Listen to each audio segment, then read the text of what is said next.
우파니샤드는 어떤 책인가? 우파니샤드의 글자대로의 뜻은 가까이 아래에 앉는다는 뜻이다. 곧 스승의 발밑에 앉아서 전수받은 가르침을 가리킨다. 이런 말뜻으로도 알 수 있듯이 우파니샤드는 누구나 배울 수 있는 가르침이 아니다. 스승에게 헌신하여 제자가 된 사람만이 스승에게 개인적으로 전수받을 수 있는 심오한 가르침이다.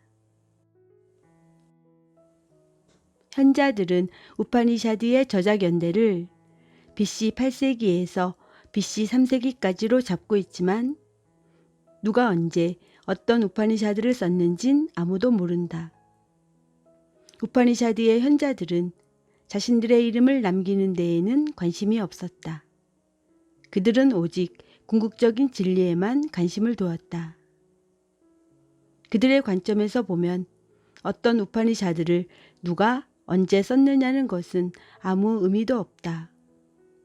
우리는 또 얼마나 많은 우파니샤드가 있었는지도 모른다.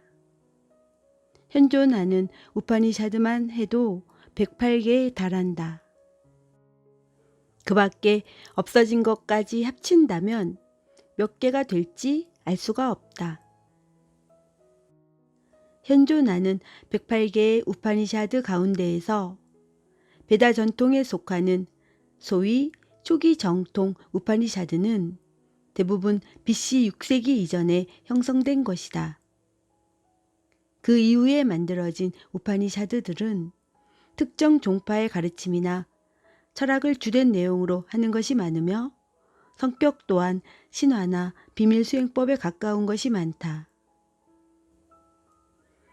독일의 철학자 쇼펜하우어는 라틴어판 우파니샤드를 읽고 깊은 감명을 받았으며 자신의 철학 체계를 구성하는 데 우파니샤드를 모델로 삼기에 이르렀다. 그는 우파니샤드를 읽고 난 다음에 감동을 이렇게 말했다. 우파니샤드는 이 세상의 모든 책 가운데 가장 가치 있고 숭고한 책이다. 이 책은 지금까지 내 인생에 위안을 주었다. 그리고 나의 임종자리에서도 위안이 될 것이다. 우파니샤드의 근본 정신은 예수가 말한 나와 아버지는 하나라는 표현과 하나님의 나라는 너희 내면에 있다는 표현과 통한다. 물론 시대적으로 우파니샤드가 예수보다 앞선다. 우파니샤드는 원래 독립된 책이 아니라 방대한 문헌인 베다의 일부분이다. 베다는 크게 네 종류, 곧 리그베다, 사마베다, 야주르베다, 아타르바 베다가 있다. 이들 네 베다는 또 각각 성격이 다른 네 부분, 곧 상히타, 브라흐마나, 아라냐카, 우파니샤드로 이루어져 있다. 샹히타는 대부분 신에 대한 찬가와 만트라로 이루어져 있는데 베다의 중심이 되는 본집이다. 브라흐마나, 상히타에 나오는 찬가와 만트라의 의미와 사용법을 설명한 부분이다. 이를테면 사제들의 지침서이다. 아라냐카, 숲에 들어가 응거하기 때문에 공식적인 지례에 참여할 수 없는 수행자들을 위해 상히타에 나오는 찬가와 만트라를 상징적으로 사용하는 방법을 설명한 부분이다. 그래서 숲의 책이라고도 부른다. 상징 문제를 다루고 있기 때문에 철학적 성격이 강하다. 우파니샤드, 샹히타와 브라흐마나와 아라냐카에 나오는 모든 찬가와 만트라 그리고 제례 행위의 철학적인 근거를 확립하려는 노력의 결과로 만들어진 부분이다. 베다 전통의 마지막이라는 뜻에서 흔히 베단타라고 부르는데 이때 마지막은 단순히 순서상 끝이라기보다는 베다의 정수 또는 베다의 결정체라는 뜻이다. BC 2000년 무렵 자신들을 아리아, 즉 고귀한 사람이라 부르는 민족이 유럽 대륙에서 힌두쿠시 산맥을 넘어 인도 북부 지방으로 이주하기 시작했다. 그들은 인더스강 유역에서 이미 1000년이 넘도록 문화를 발전시켜온 토착민들과 만났다. 아리아족의 문화와 인더스강 유역 토착민의 문화는 서로 영향을 주고받았고 그 결과로 인더스 문명이 탄생했다. 아리아는 희생 제사에 토대를 둔 자신들의 종교를 가지고 왔다. 그 가운데에는 수많은 찬가와 주문이 포함되어 있었으며 그것들은 베다경전 형성의 밑거름이 되었다. 아리안의 종교는 주로 자연환경과 관련되어 있었다. 그들은 자연의 힘과 생명을 유지하는 데 필요한 여러 가지 힘을 숭배했다. 태양과 달, 천둥과 번개, 비, 새벽과 밤, 땅과 하늘, 불과 바람 등 자연의 요소들을 신격화하여 그들에게 제사를 드렸다. 아리안에게는 자연의 힘이 모두 신이었다. 아리안은 이렇게 자연의 힘을 각각 신격화하여 다양한 신을 섬겼지만 희미하게 남아 모든 신들 배후에는 그들을 총괄하는 하나의 지고한 존재가 있다는 생각도 가지고 있었다. 하나의 지고한 존재에 대한 생각은 후에 우파니샤드의 중심 개념인 브라만과 아트만으로 발전한다. 아리아는 원래 유목민이었다.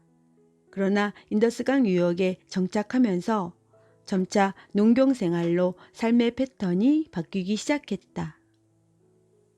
그와 함께 재래의식도 점차 새로운 형식을 갖춰갔으며 종교적인 사색도 점점 깊고 풍부해졌다. 이런 것이 찬가와 기도문에 담겨 표현되었고 주문과 찬가와 기도문 등이 모여 상히타가 되었다. 흔히 베다의 본집에 해당하는 상히타가 만들어지던 시대를 베다 시대라고 한다. 세월이 지나면서 사제 가운데서 브라만이 점점 지도적인 위치를 차지하게 되었고 브라만은 사제의 대명사가 되었다. 베다 시대가 끝나갈 무렵에는 사제들의 철학적 사색의 깊이도 깊어졌다. 세상과 만물의 기원에 대한 의문을 품기 시작했고 자기들이 행하고 있는 제사의 의미에 대해서도 깊은 성찰이 이루어졌다. 이미 세상과 만물의 기원과 존재의 의미에 의문을 품기 시작한 브라만들의 사색은 점차 형이상학적이고 초월적인 주제로 옮겨가기 시작한다. 삶이란 무엇인가? 죽음의 의미는 무엇인가? 인간이란 어떤 존재인가? 우리의 생명을 유지시켜주는 신의 본성은 무엇인가? 한마디로 인간의 궁극적인 질문이 사색과 토론의 주제로 떠오른 것이다. 이런 주제를 놓고 명상을 하던 숲속의 은둔 수행자들은 아라냐카라는 문헌을 산출해냈다. 숲속의 은둔 수행자들은 공식적인 재래의식에 참여할 수 없었다. 그래서 그들은 재래의식의 상징적인 의미를 찾아 그것을 자신들의 삶에 적용했다. 소위 형식적인 제사에서 내적인 제사 차원으로 진입한 것이다. 아라냐카는 재래의식의 상징적인 의미와 그것을 적용하는 방법을 기록한 책이다. 사세에게 내면화 과정은 아라냐카 시대를 지나 우파니샤드 시대에 와서 그 절정에 이른다. 아라냐카와 우파니샤드는 베다 전통의 제2부인 지혜편을 이루었다. 우파니샤드는 스승과 제자의 대화로 이루어져 있다. 우파니샤드에 나오는 스승은 대부분 속세에서 떠나 숲속의 아슈람에서 제자들과 함께 생활한다. 때로는 아내와 자식이 함께 사는 경우도 있다. 우파니샤드는 스승과 제자가 함께 살면서 일상생활 속에서 질문을 주고받는 식으로 전개된다. 때로는 아내가 스승인 남편에게 불멸에 대해 묻기도 하고 왕이 깨달음을 얻은 현자를 찾아와 질문을 하기도 한다.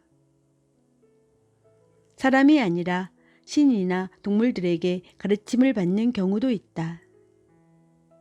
질문에 대답하는 현자가 여자인 경우도 있었다. 우파니샤드는 이렇게 스승과 제자의 대화로 이루어져 있지만 그 성격은 논리적이고 철학적이라기보다는 직관적이고 영적이다. 우파니샤드의 스승은 지식을 전해주지 않는다. 대신에 지고한 실제에 대한 깨달음과 체험을 강조한다. 우파니샤드는 베다의 마지막을 장식하고 있다. 그런데 재미있는 사실은 우파니샤드가 베다에 뿌리를 두고 있으면서도 베다와는 전혀 다른 전통에서 유래된 것 같다는 점이다. 베다의 전통과 충분히 조화를 이루고 있음에도 불구하고 의도적으로 조화를 추구한 흔적이 보이지 않고 베다의 기본이 되는 제사나 의례에 대한 언급도 거의 없다. 우파니샤드 현자들은 베다에 의존하지 않고 스스로 독자적인 권위를 지닌 모습으로 등장한다. 베다의 신들이 등장하기는 하지만 베다에서처럼 신비한 존재로 나오진 않는다. 우파니샤드에 등장하는 신들은 다양한 모습으로 자신을 형상화하는 지고한 존재 브라만의 한 모습에 지나지 않는다. 브라만은 만물 속에 깃들어 있으면서 동시에 만물을 초월한 존재이다. 지고한 신성인 브라만에 대한 이 개념이 우파니샤드의 핵심이다. 우파니샤드는 내면화의 길로 들어선 인간 정신이 피워낸 꽃이다. 베다 시대에는 외적인 자연 현상을 숭배했다. 하지만 우파니샤드의 현자들은 명상을 통해 자연과 인간이 하나이고 자연 현상은 인간의 내면 의식의 반영이라는 사실을 발견했다. 인더스강 유역에서 발굴된 요가 자세로 앉아있는 시바의 상이 이를 잘 말해준다. 그 시바상은 아리안이 이주하기 이전 시대의 것으로 추정되기 때문이다. 그래서 우파니샤드가 베다와는 전혀 다른 전통에서 온 것 같다고 말하는 것이다. 우파니샤드는 종교의 의미에 관해 베다와는 사뭇 다른 입장을 취하고 있다. 우파니샤드는 말한다. 재래의식으로는 도달할 수 없는 하나의 궁극적인 실제가 있다. 우리가 오감을 통해 보고 듣고 경험하는 것은 궁극적인 실제의 그림자에 지나지 않는다. 이 하나의 궁극적인 실제가 모든 존재의 핵이며 우리의 참 자아이다. 그러므로 우리는 우주를 창조하고 유지하는 그 힘과 하나이다. 궁극적인 실제와 하나임을 체험하는 데에는 사제의 도움이 필요치 않다. 제사나 그 어떤 종교적인 의식도 필요하지 않다. 명상을 통해 자신이 직접 하나인 체험을 할 수 있다. 그리고 죽은 다음에 궁극적인 실제와 하나가 되는 것이 아니라 살아있는 동안에 그렇게 되어야 한다. 이것이 태어난 목적이며 인간 정신은 이 목적을 향해 진화해 나가고 있다.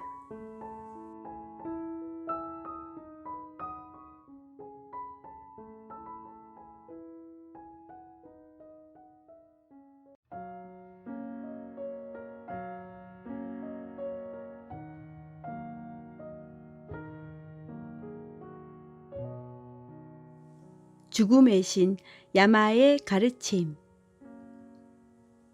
죽은 다음의 세계에 대해서 알고 싶습니다. 죽은 다음에도 그 사람의 실체가 그대로 존재한다고 말하는 사람도 있고 죽으면 끝이라고 말하는 사람도 있습니다. 죽음의 신이시여, 이 문제에 대해서 궁금증을 풀어주십시오. 죽음의 신. 참 자아의 영속적인 기쁨을 추구하는 길과 일시적인 쾌락을 추구하는 길이 있다. 이 두 길은 목적이 다르다. 어느 길을 택하든 사람은 그에 어울리는 행동을 하게 되어 있다. 지혜로운 사람은 참 자아의 기쁨을 추구하여 인생의 지구한 목표에 도달한다. 그러나 어리석은 사람은 일시적인 쾌락을 쫓다가 인생의 목표를 잃어버리고 만다.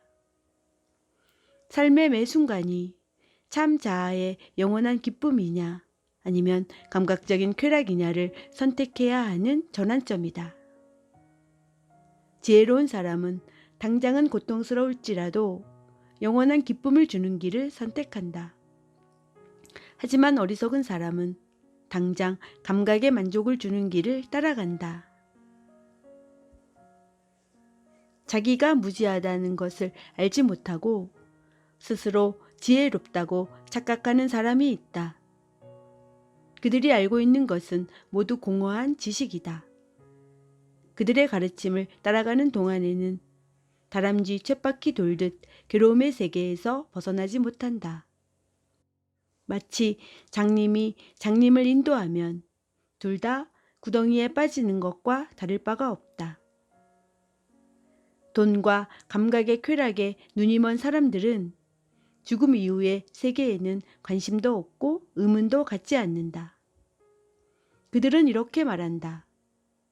육체가 나다. 육체가 죽으면 모든 것이 다 끝난다.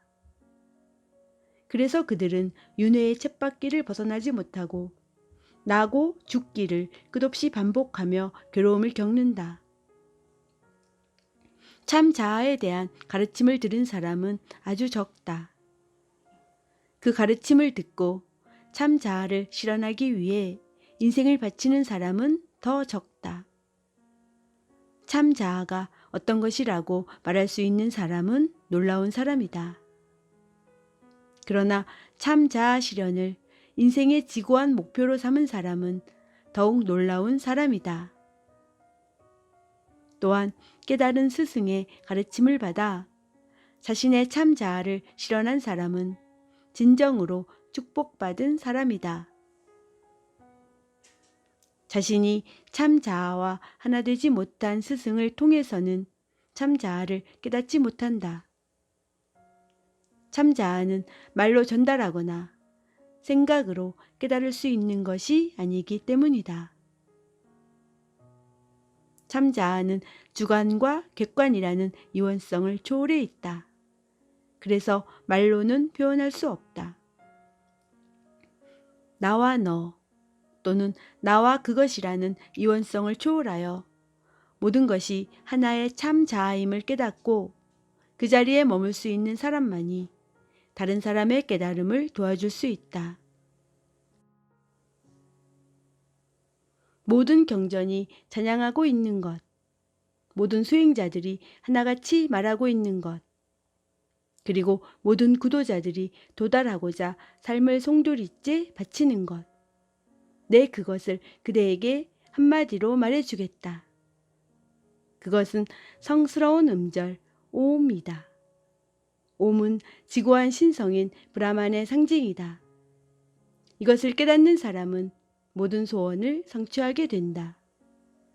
참 자아의 자리에 들어가면 가슴에서 이 성스러운 음절이 진동한다. 가슴에서 이 성스러운 음절의 진동이 사라지지 않는 사람은 천상의 신들조차도 그를 찬양한다. 참 자아는 태어나지도 않고 죽지도 않는다. 참 자아는 다른 어떤 근원에서 생겨난 것이 아니며 다른 어떤 것을 낳지도 않는다. 참 자아는 스스로 영원불멸하는 존재이다. 육신이 죽어도 참 자아는 사라지지 않는다. 누군가를 죽이는 사람이 자기가 진짜로 누군가를 죽인다고 생각하거나 죽임을 당하는 사람이 자기가 진짜로 죽는다고 생각한다면 이들은 모두 참 자아를 모르는 것이다. 참 자아는 죽일 수도 없고 죽임을 당하지도 않기 때문이다. 참 자아는 움직이지 않으면서도 우주 공간에 그가 미치지 않는 곳이 없다. 참 자아는 움직이지 않으면서도 모든 것을 살아 움직이게 만든다. 참 자아 자신 말고는 누가 이런 참 자아를 알 수 있겠는가? 육체 속에 있으면서 육체가 없는 것, 변하는 것 속에 있으면서 변하지 않는 것, 어디에나 있으며 가장 위대한 것. 이런 참 자아를 깨달은 사람은 슬픔의 바다를 넘어간다. 경전 공부나 지식을 통해서는 결코 참 자아를 깨닫지 못한다. 참 자아는 참 자아를 찾고 구하는 자에게 스스로 자신의 모습을 드러낸다. 식별 능력이 어둡고 마음이 훈련되지 않으면 감각기관은 길들지 않는 야생마처럼 이리저리 제멋대로 날뛰게 된다. 그러나 마음을 한 곳에 집중하고 식별 능력이 밝게 깨어 있으면 그대의 감각기관은 잘 길들여진 말처럼 마부의 명령에 고분고분 순종한다. 식별력이 어둡고 생각을 제어하지 못하여 오만 가지 생각으로 마음이 혼란한 사람은 순수하고 영원한 불멸의 상태에 이르지 못한다. 그는 윤회의 길을 따라 태어남과 죽음을 끝없이 반복한다.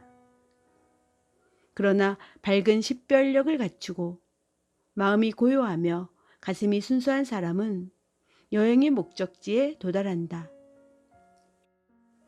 마부인 식별 능력을 밝게 유지하고 곱비인 마음을 잘 제어하는 사람은 삶의 궁극적인 목표에 도달하여 영원한 신성과 하나가 된다.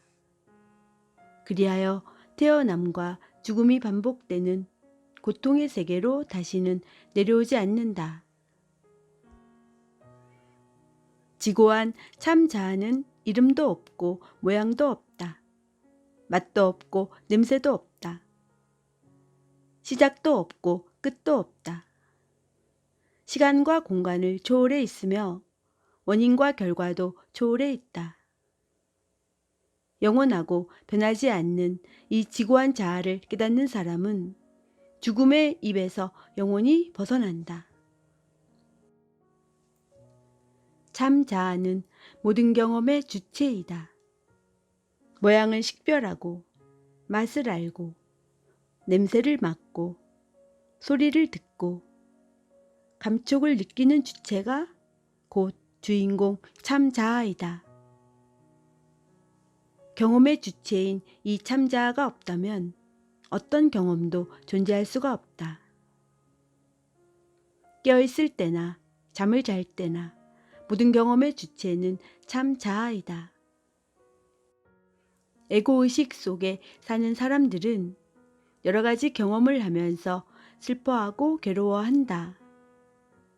하지만 에고는 경험의 주체가 아니며 우주에 충만한 보편의식인 참 자아가 경험의 주체라는 사실을 깨달은 사람은 더 이상 슬퍼하거나 괴로워하지 않는다. 참 자아 주인공은 모든 행위의 결과를 경험하는 자이다. 내면에 현존하는 시작도 끝도 없는 영원한 자이다. 이것을 깨닫는 사람은 모든 두려움에서 벗어난다. 다양한 현상만을 보고 눈에 보이지 않는 하나의 근원을 보지 못하는 사람은 태어남과 죽음이 반복되는 윤회의 길에서 벗어나지 못한다. 엄지손가락만한 크기로 심장 중심에 자리 잡고 있는 그는 마치 연기 없는 불꽃과도 같다. 그는 시간을 초월해 있다. 어제나 오늘이나 내일이나 영원히 자신의 상태에 머물러 있다. 그가 곧 참 자아 주인공이다. 높은 산 꼭대기에 떨어진 빗물은 골짜기를 따라 사방으로 흘러내린다. 마찬가지로 다양하게 펼쳐지는 이 현상은 모두 하나의 근원에서 나온 것이다. 맑은 물에 맑은 물을 부으면 그 역시 맑은 물이 되듯이 깨달은 사람의 영혼은 브라만과 하나 되어 스스로 밝고 아무 걸림이 없는 맑은 물과 같은 상태에 머문다. 모든 사람 속에, 모든 신들 속에, 진리 속에, 끝없이 넓게 펼쳐져 있는 하늘에 그가 머물고 있다. 물에서 사는 물고기 속에도 그가 있고 땅에서 자라는 풀과 나무 속에도 그가 있다. 산꼭대기에도 골짜기에서 흘러내리는 물에도 그가 있다. 그는 없는 곳이 없다. 그래서 위대하다고 하는 것이다. 심장 가운데 자리 잡고 있는 그가 생명의 호흡을 주관한다. 그래서 모든 감각기관이 그에게 경의를 표하며 순종한다. 육체 안에 머물고 있던 그가 육체라는 굴레를 벗어던지면 그 말고는 아무것도 남지 않는다. 사람은 숨을 들이쉬고 뇌심으로써 산다. 하지만 생명의 근원은 숨이 아니라 숨을 쉬도록 만드는 그이다.